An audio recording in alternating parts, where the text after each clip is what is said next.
Now, moving to the US, and today former President Donald Trump's mugshot was taken at Fulton County Jail in Atlanta, and it's been released already. Donald Trump addressed the media and labelled the indictments against him as tantamount to election interference. I really believe this is a very sad day for America. This should never happen. If you challenge an election, you should be able to challenge an election. I thought the election was a rigged election, a stolen election, and I should have every right to do that. As you know, you have many people that you've been watching over the years do the same thing, whether it's Hillary Clinton or Stacey Abrams or many others.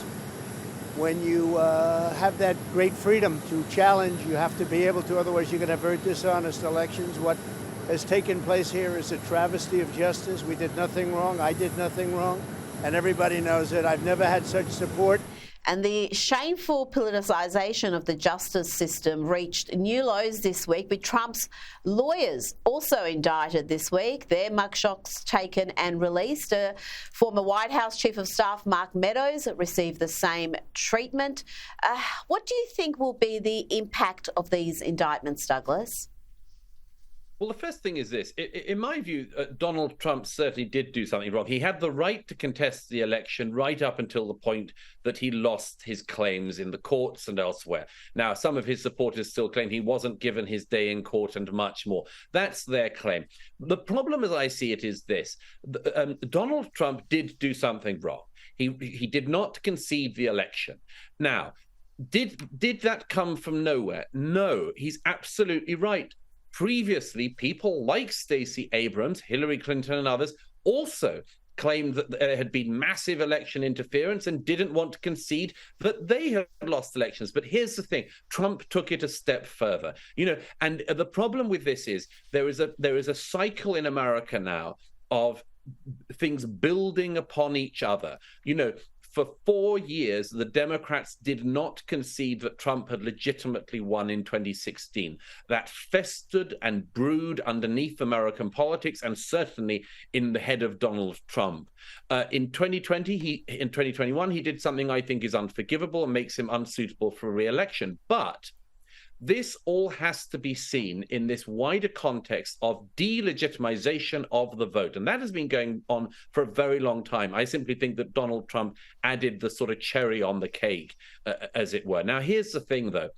Nobody in America should have the right to decide their president taken away from them. They should have their right at the ballot box to decide who should be president. Donald Trump can make his case to the American people, then the ballot box is where that should be done. But I fear very much that this whole process has been so politicized. Donald Trump, when he came into office in 2016, 2017, having said that he would lock up his opponent, Hillary Clinton, of course, realized legitimately that that was absolutely impossible. It wasn't possible for the Republic to proceed with people using political prosecutions.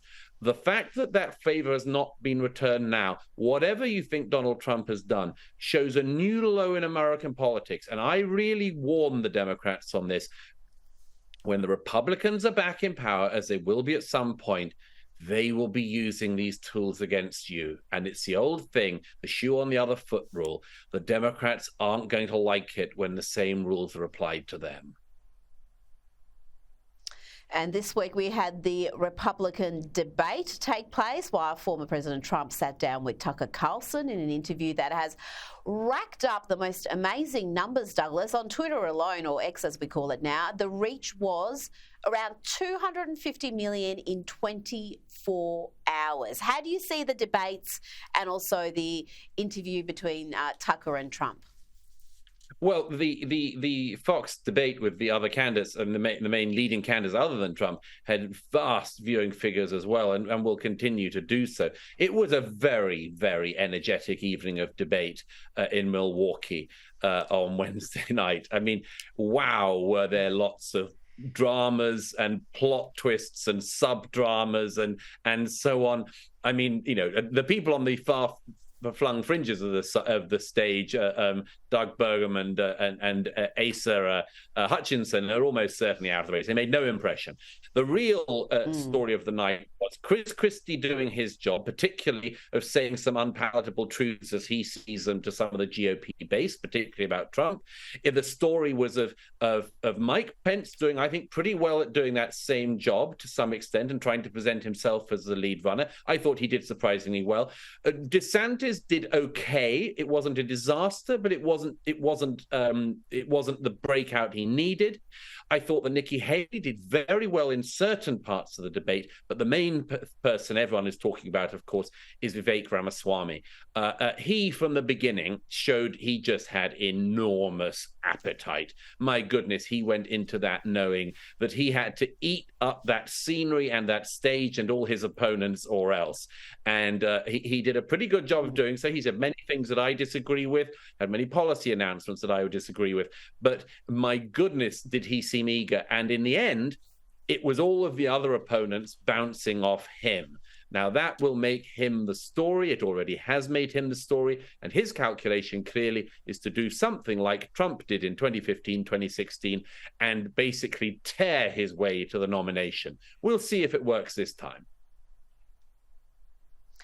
That would be fascinating. Or perhaps he's positioning himself to be the Veep selection for possibly Donald Trump. If the polls stay the way they are, and it is a one-man race, if the polls are currently right. Douglas Murray, always a pleasure. Great pleasure. Thank you.